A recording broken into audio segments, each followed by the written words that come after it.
How is it going, everybody? Back with some more Magic again. Today, I put together a Rakdos Calamity deck.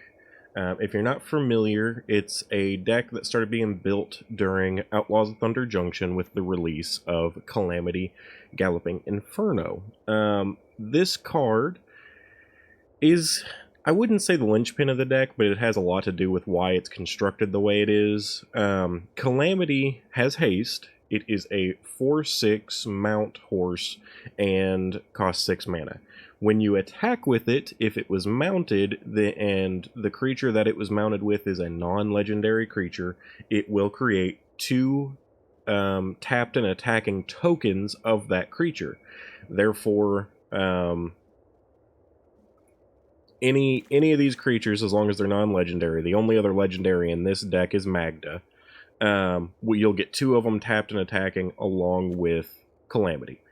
Now, the thing that everyone did in Outlaws of Thunder Junction was using Terror of the Peaks. You can still do that. It's still a standard legal card because it was also re-released in Outlaws. So you could do that, but I wanted to do something a bit different and play around with some of the new cards from Bloomburrow to try and make a different version of this deck. So we still have Vein Ripper, because Calamity and Vein Ripper together essentially make a instant win combo. If you attack with Calamity and tap Vein Ripper for the saddle, then it will create 2 tapped and attacking Vein Rippers. At the end of your turn, those 2 tapped and attacking Vein Rippers will go away, and you will have 3 Vein Rippers for Vein Ripper triggers on those creatures dying, creating a really ridiculous amount of gain and drain.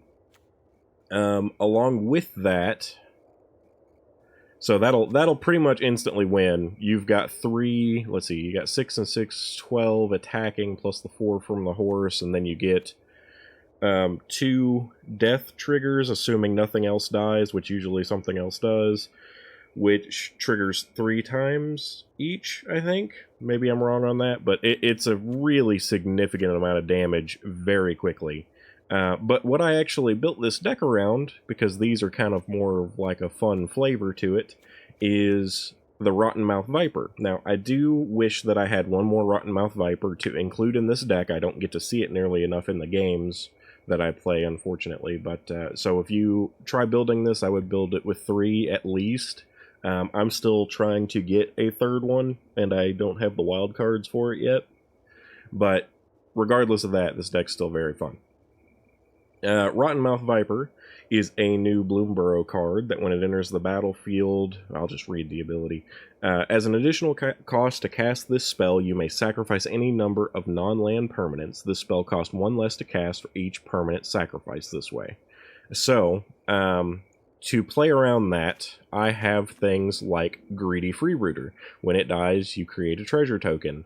I have things like Iridescent Vine Lasher. It has a offspring cost that can allow you to have 2 of them, and even if you don't, just getting this out early is really nice for a few synergies as well. But aside from that, just every land you play at that point with this out on the field is going to be a little bit of ping damage for you, so that's really nice on its own. Then we've got Scavenger's Talent. This is pretty important, especially for trying to get the Rottenmouth Viper going, and for a few other things as well. But so you've got the first ability: whenever 1 or more creatures you control die, create a food token. This ability triggers only once each turn. So if, for example, a Greedy Freebooter dies, you get double value because you get a food token and a treasure token. If your Iridescent Vine Lasher dies, if the token dies, food token, food token. So it essentially replaces anything that you have that dies with a food token, so you still get constant value for the Rottenmouth Viper. Second ability is whenever you sacrifice permanents, target players have to mill 2 cards. So you can target your opponent and mill 2 cards. That counts for sacrificed food tokens, that counts for sacrificed treasure tokens, and we do have multiple ways to get treasure tokens in this deck, so there will be actually a lot of mill in this. And then the third and final level or ability of Scavenger's Talent is at the beginning of your end step, you may sacrifice 3 other non-land permanents. If you do, return a creature card from your graveyard to the battlefield with a finality counter on it. So, these food tokens that you're getting from this, these treasure tokens that you're getting, which you will be sacrificing regularly anyway, even just for mana. You can get, I haven't gotten over here yet, but you got Preacher of the Schism, you can get vampire tokens, the Calamity Galloping Inferno. You have to sacrifice those tokens at your end step anyway, so as long as you lay the triggers to where Scavenger's Talent goes first, you can sacrifice the 2 Galloping Calamity tokens to this ability to get something from your graveyard without actually really losing anything. And since these tokens from Calamity have to be sacrificed at your end step anyway, they will also trigger food tokens and the mill effect regardless. Actually, it may not trigger food tokens. Let me see. I think it does. Because that'll happen at least once on your turn as long as something dies, so those do die, but you only get 1. But the mill trigger happens because these are sacrificed at your end step. So then we've also got Coiling Rebirth. I'll come back over here in just a moment, sorry about that. We got Coiling Rebirth, which has return target creature card from your graveyard to the battlefield. Then if you get, then if the gift was promised and that creature isn't legendary, create a token that's a copy of that creature, except it's a 1/1. So, for example, if you want to... say you already have Calamity out on the field and you use Coiling Rebirth to bring Vein Ripper out along with a 1/1 token of itself, then attack, that's really devastating. Or, for example, Coiling Rebirth to get Rottenmouth Viper back, only now you get 2 of them if you pay the gift cost. Or even if you don't do that, and you need Calamity out of your graveyard so that you can do the trigger with one of these 2, then you can do this card without paying the gift cost and get your Calamity back for even cheaper, because Calamity is normally a 6-drop and this is a 5. You can use this to get out 2 Preachers and have extra blockers, or all manner of fun. This is a really, really great card. I'm only running it as a 2-of because it is expensive and not very helpful if you don't have any creatures in your graveyard yet, things along those lines. But this card is huge because, just like Calamity, you can get you can get 2 Rottenmouth Vipers out if this thing's already in your graveyard. And we do have, let me see here, we have Bitter Triumph. If you want to play this off of the graveyard, so you have that Coiling Rebirth in your hand and you know it and you want to just get one of these guys out, discard 1 to Bitter Triumph and then go Coiling Rebirth. It can get you a discounted Vein Ripper, a discounted Calamity, maybe even 2 Vein Rippers because you can get that 1/1, or a discounted Rottenmouth Viper if you don't have things to sacrifice or you just don't want to sacrifice your tokens. And if these things end up in your graveyard and you want to get them back but you don't have Coiling Rebirth, you still have a chance to get them back with Scavenger's Talent with its 3rd ability. So, a lot of fun synergy here that comes from Bloomburrow that is different. A lot of people run this deck, or ran it, with Push-Pull, and you can do that, but I wanted to play off of just some new Bloomburrow cards, so I kind of redesigned it. I'll come back over here. Bitter Triumph obviously kills creature, planeswalker, and you can either pay 3 life or discard a card. There's not a lot of life gain potential in this deck, which is kind of scary sometimes, especially with opponents. You do have Preacher, so if you can get the 1/1 life like vampires, they can kind of get you there for health, but the discard's really kind of helpful if you've got one of these in your hand and just really think that you would rather get it with Scavenger's Talent or Coiling Rebirth. I built this deck not to be a graveyard one, though. I'm not running Push-Pull. So what I do have instead, like I said, a Greedy Freebooter Treasure. You can get Treasure for Charming Scoundrel, or even go for the Wicked Roll, and it's still really beneficial because it is another permanent. The Wicked Roll token is another permanent you can sacrifice for Rottenmouth Viper. And it also has a draw discard ability. If your hand's empty, you can discard nothing and draw a card. That can be really helpful. Drawing is important in this. To that end, also Fanatical Offering. As an additional cost to cast this spell, sacrifice an artifact or creature, draw 2 cards, and create a map token. So, This is pretty great. You can sacrifice your treasure tokens, you can sacrifice your food tokens, you can sacrifice a greedy freebooter, and if this is out on the field, you're going to get that food token. If you sacrifice a creature, you're going to get a map token, and you're going to draw 2 cards. So this thing is absolutely busted for trying to help getting Rottenmouth Viper out. You've got Generous Plunderer. This card I'm only running as a 2 of. It is very, very good in this deck in particular, because every turn it's going to generate for you a treasure token, which can be sacrificed, which synergizes with Scavenger's Talent, synergizes with Rottenmouth Viper, helps you cast things like Vein Ripper, Calamity, or Coiling Rebirth. And then it also has other value. For one, it commits a crime whenever it generates the treasure token, because you also target your opponent and give them a treasure token. That can trigger Magda. It has Menace, so it can be hard to block at times. It deals damage to your opponent based on the number of artifacts they have, and that does include things other than the treasure tokens that it generates. So if you're playing someone that has artifacts, has food tokens, has anything like that, it's going to deal additional damage before even dealing combat damage. You have Magda. Magda may be legendary, but it's still a run of a 3 of in this because it's amazing as well. You get a treasure token once per turn anytime you commit a crime. Generous Plunderer commits a crime. Any of your kill spells commit a crime. Iridescent Vinelasher commits a crime if you play a land while it's out on the battlefield, which is a really, really fun synergy I wanted to take advantage of in this deck. So if you have an Iridescent Vinelasher out on the field and Magda, you have a free crime generator anytime you play land. And then there is the secondary ability of Magda, where you can sacrifice 3 treasures and create a 4/4 red Scorpion Dragon creature token with flying and haste. It does have to be activated as a sorcery, but as I said, there are many, many treasure generators in here. We've got Greedy Freebooter, we've got Charming Scoundrel, Generous Plunderer, and Magda. All these things generating treasures for you. There are going to be a ton to sacrifice for this dragon, and anything you sacrifice if you have level 2 will mill your opponent. So really nice coupling of a lot of these cards. And then Preacher of the Schism. This card is just really busted good. If you're not familiar, 3 cost, 2/4, Vampire Cleric, has Death Touch. Whenever the Preacher of the Schism attacks player with the most life or tied for the most life, create a 1/1 white vampire creature token with lifelink. It's the only lifelink in the deck. It can actually matter a lot. Those tokens are more sacrifice fodder, and this thing is a fantastic attacker, fantastic blocker because of the Death Touch and the 2/4. The 4 toughness really makes a difference. Secondarily, whenever Preacher of the Schism attacks while you have the most life or tied for the most life, you draw a card and lose a life.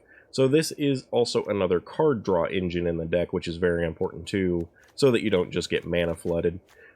Land base is pretty basic. I didn't go with anything too crazy. I do have a few Fabled Passage in here just for additional triggers off of the Iridescent Vinelasher, which can sometimes come into play. So that's nice. But I'll go ahead and get into some matches. I'm not going to be playing ranked today because I'm still in the process of tweaking this deck. Like I said, I'd really like another Rottenmouth Viper. I think that would make a difference. But hopefully you guys enjoy this video. Hopefully it gets you guys some creativity going. You can come up with some interesting stuff and maybe play off of this idea, because I've not seen anybody else doing it right now.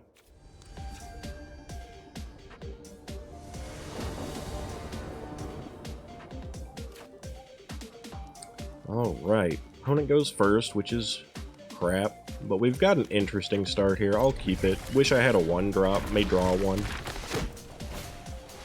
Drawing a Vinelasher would be cool. No? Okay. Thanks.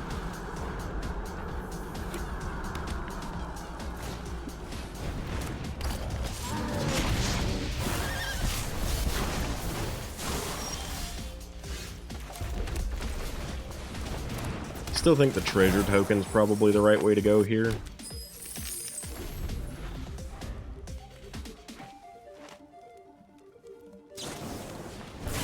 That's not surprising in the least. Also why I didn't go ahead and go Magda.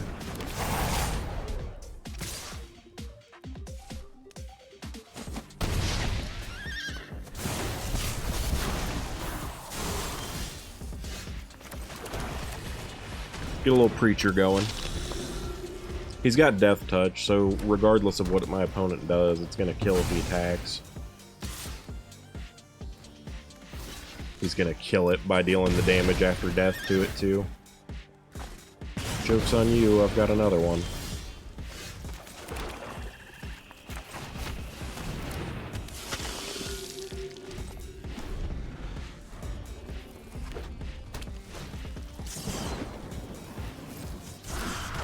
It's a 5/5.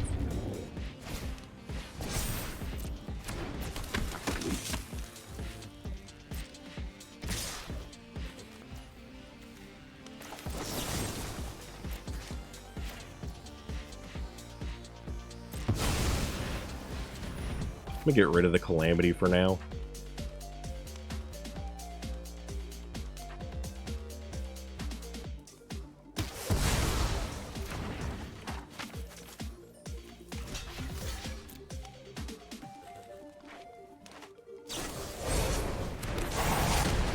That is so obnoxious.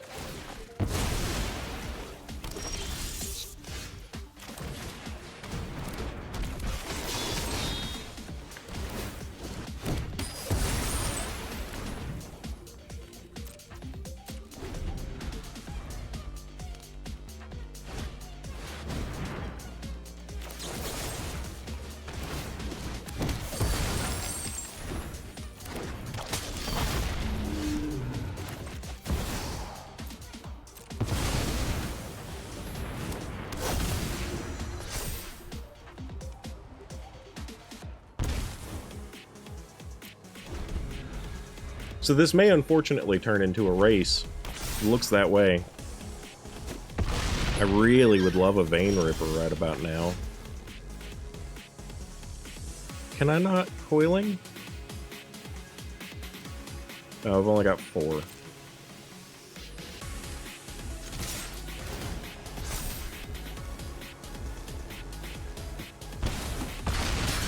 Well, we won the race.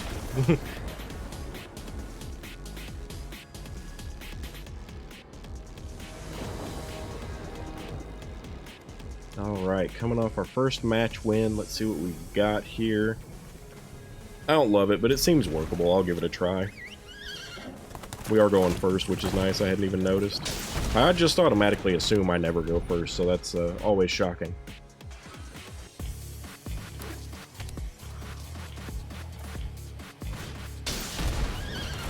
Another aggro deck, which is pretty much all anyone's playing at this point.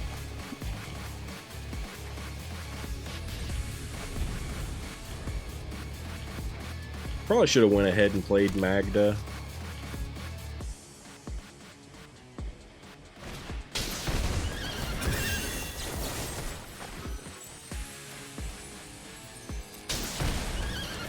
Gonna go ahead and get rid of Calamity. If he has a protection, that'll be annoying, like Tyvar's. Snakeskin Veil also. Yeah, really obnoxious.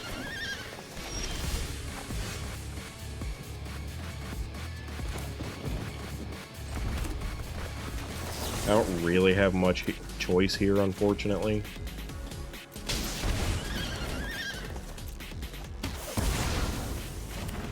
Which I'm going to take 5 damage still from that, which is so stupid. So stupid.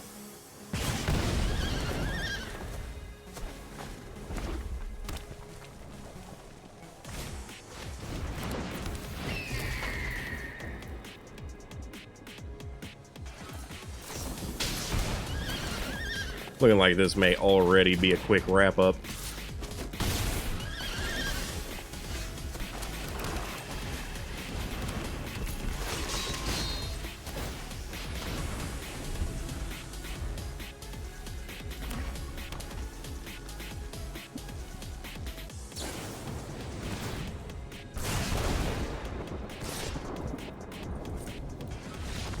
So unfortunately, pretty much everybody's running aggro.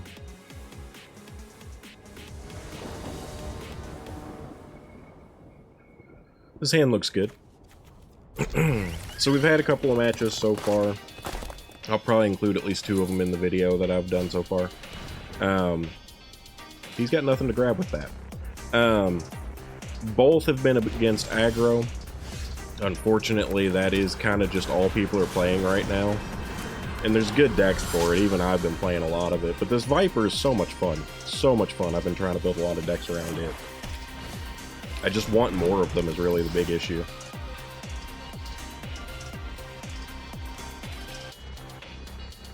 I wonder if he'll take the Generous Plunderer or go for something like the Rotten Mouth. Okay, fair.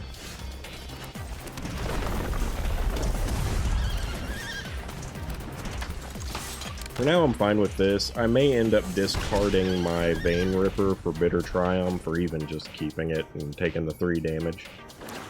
We'll see what he plays, though. It's a pretty good play. Probably go Bitter Triumph this turn, then. Another Black Cleave's nice.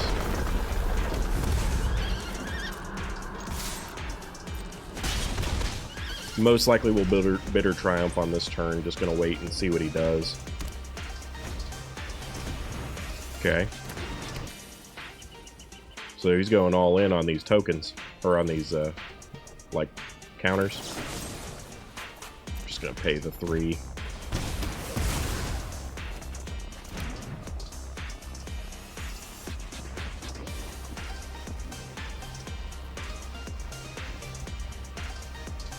He seems to be very confused by this. Let's go here. Play a Plunderer and attack. I could get Rotten Mouth out now, but I'll wait. Let's get some treasure going before that.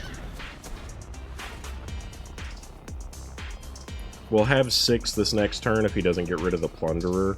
So I'll probably go Vein Ripper. Okay, he got rid of the Plunderer. So there's a good chance we'll just go Rotten Mouth next.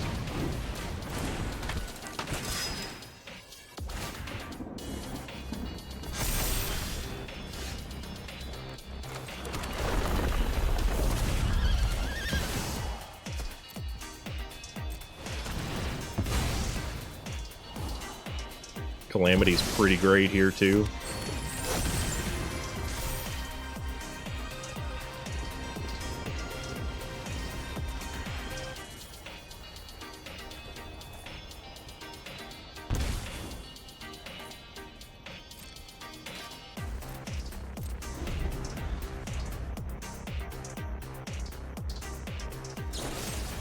That sucks, but we do need a land. That's the big thing, is we need a land right now so that we can play Calamity after Vein Ripper.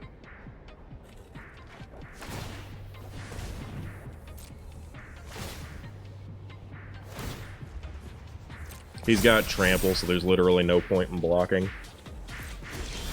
No, he didn't attack. Very odd. Alright, so now we just want to land.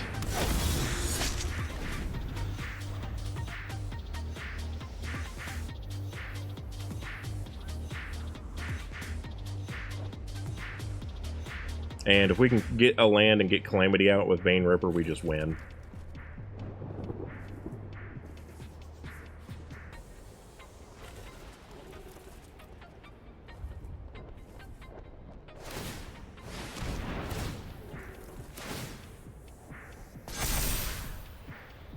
I mean, it's big and scary, except that it's not. Okay, let's go here then. And we still just win. Alright, so that one was actually a pretty fun one that showcased the deck, having some interesting interaction.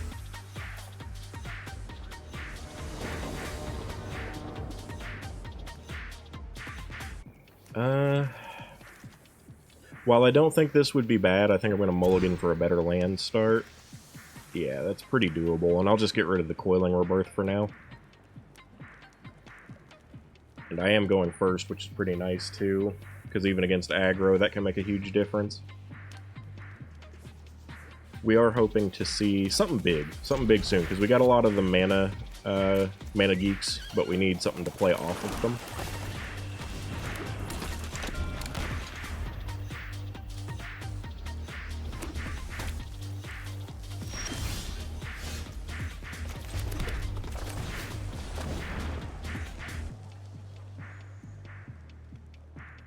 I'm gonna just go for the treasure. I think we want to try and run out Vein Ripper at this point as fast as possible.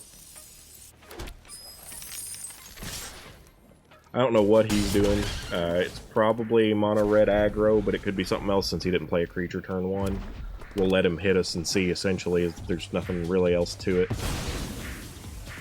Yeah, it looks like that's a slick shot, so no surprise here really at all.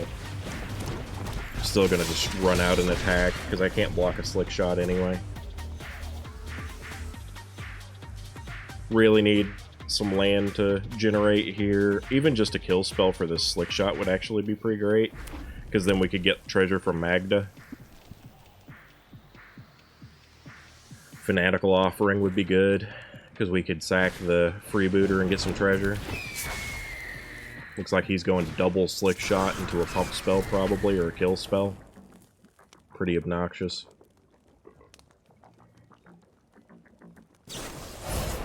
Yep. No surprise, not even a little bit. These matches all play out exactly the same. That's pretty good. So let's go here. So now if we can get even just one land, we can get Vein Ripper out and pretty much just shut down his whole deck.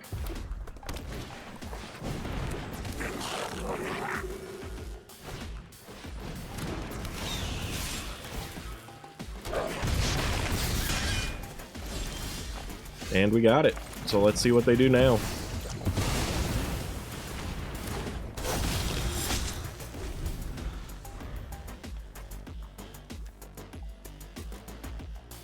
I'll be curious to see what he thinks he can do now. That works. Pretty annoying, too. If he attacks with everything, though, I can still gain life unless he has another pump.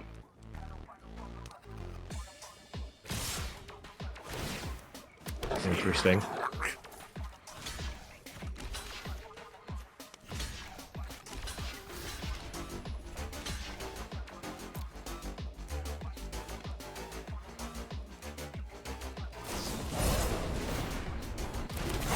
This 6 damage from... yeah, I'm dead before the triggers, unfortunately, because of that. I hate aggro so much, I really do.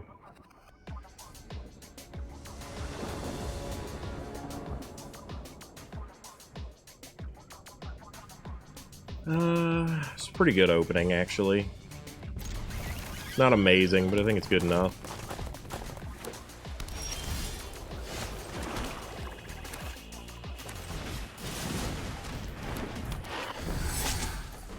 Had some interesting matches so far. I think I'll keep in the losses that I've had just because they were up against aggro and it's really accurate to what you will run into right now. As unfortunate as that is, I think I'm gonna set up the Plunderer right now. May hurt just a smidge, but I don't mind. Could have gone for the cut down for this Brawler, but I still feel like this is probably the right move. It's a little bit less okay now because of that, but...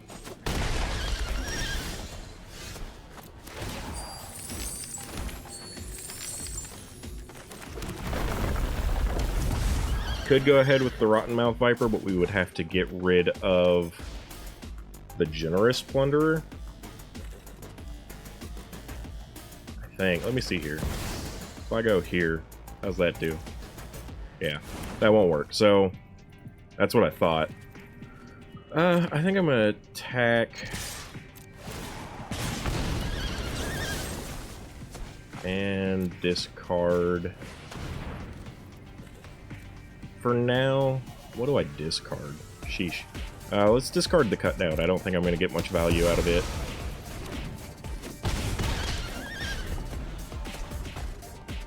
If I'd used it sooner, maybe, but...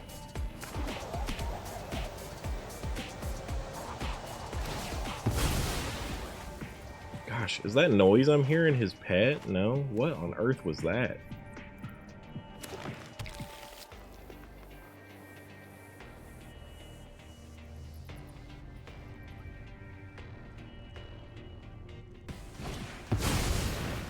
Kami. Let's go here. Get some land.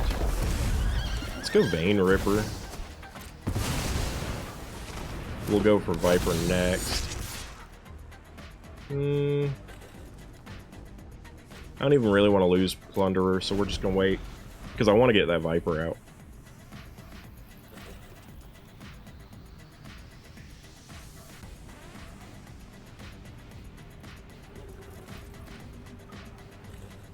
Even if he kills the Plunderer, we can do Coiling Rebirth now, so that could be really fun.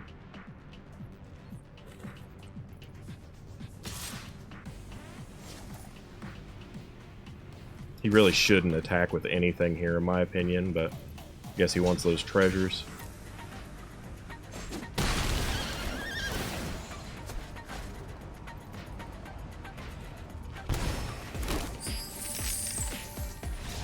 Yeah, and then he loses. No real surprise there. Another easy win.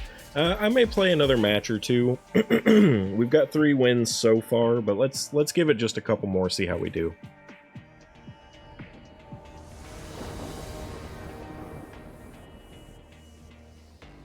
Looks usable, if not good.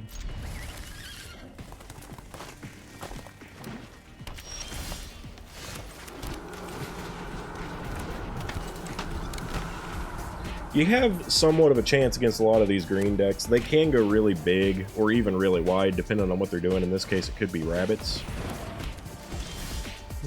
I don't know. I don't know what this is. But that being said, we have a pretty good chance here. May just be mounts, really odd to see at this point. Yeah, looks like it's mounts.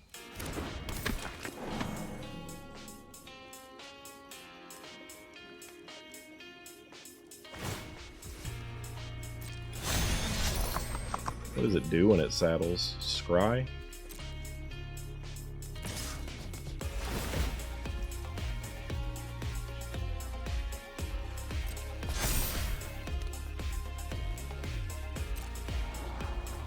Let's do this.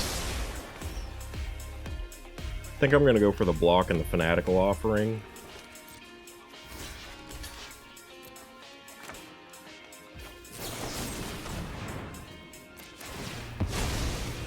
Get a lot of value out of that. I don't want another one.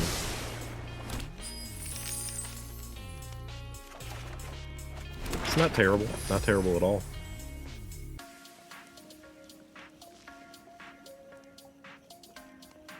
So now on this next turn, there's a good chance I'll go for the Bitter Triumph. Get rid of the 3/2. Yeah, let's go here. Let's see. I'm gonna do this. Discard a card, go here. Get rid of the Vein Ripper. We'll get the Vein Ripper back with Coiling Rebirth.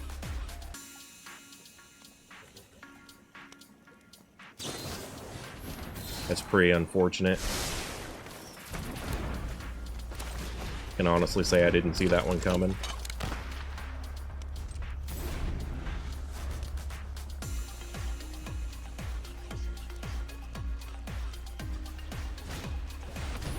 Tumblewag's brutal.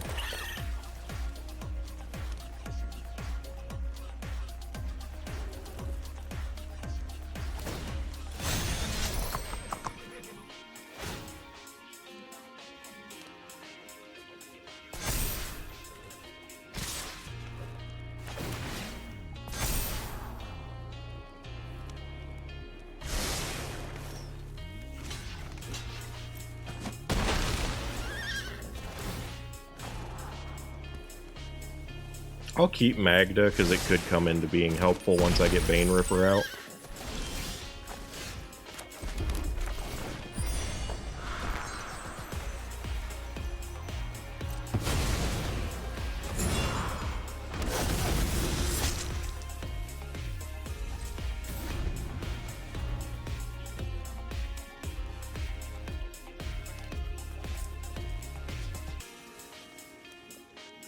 I'm not going to be able to do a ton here. It's still going to hurt really bad. But we'll see what we can do. Because if I can get Calamity out next turn and maybe just win. if I don't die right here and lose both Vein Rippers.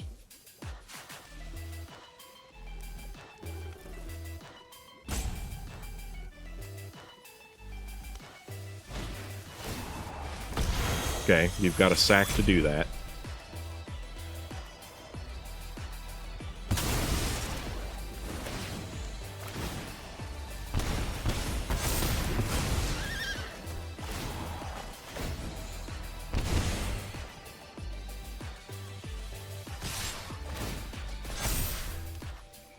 Oh, did we block? I think I'm just gonna take it and attack with the Calamity and hope that the drain is enough to work.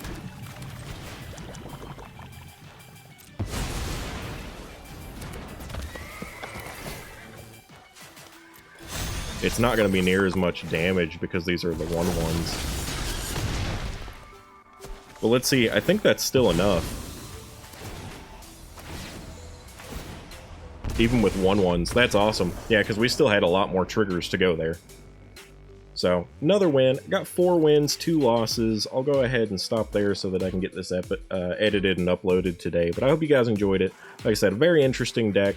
I haven't seen anyone running anything like it since OTJ, and mine's a very different build even from that. So, I hope you guys enjoyed it.